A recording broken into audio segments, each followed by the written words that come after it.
పొద్దున్నే మా ఆయన కాఫీ పెట్టు తాగాలి అన్నాడు. సరే కదా అని పెట్టిచ్చాను. నీకు బాగా తెలివుంది అని అనేది నీ ఫీలింగ్ కదా అన్నాడు. ఫీలింగ్ ఏంటి, ఖచ్చితంగా ఉంది అన్నాను. అయితే నేను ఒక క్వశ్చన్ అడుగుతాను, ఎస్ ఆర్ నో అని రిప్లై ఇస్తావా అన్నాడు.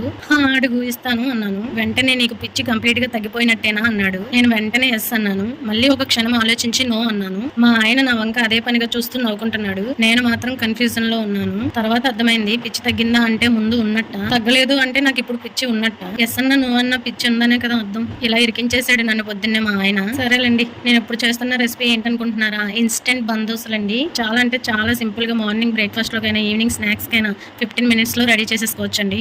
ముందుగా ఒక కప్పు బొంబాయి రవ్వలోకి ఒక కప్పు పెరుగు లేదా మజ్జిగ వేసుకొని ఒక 10 నిమిషాలు పక్కన నానబెట్టుకోవాలి. పిండి నానేలోపు స్టవ్ వెలిగించి కళాయి పెట్టుకుని 2 టేబుల్ స్పూన్లు ఆయిల్ వేసుకొని కొంచెం జీలకర్ర, ఆవాలు, శనగపప్పు, 2 పచ్చిమిర్చి, ఒక ఉల్లిపాయ సన్నగా కట్ చేసుకుని వేసుకొని ఫ్రై చేసుకోవాలి. నానబెట్టిన పిండిని మిక్సీ పట్టి ఈ మిశ్రమాన్ని అందులో కలిపి వేసుకోవాలి. అంతేనండి, బందోసులు రెడీ. వీడియో నచ్చితే లైక్ చేసి సబ్స్క్రైబ్ చేసుకోండి.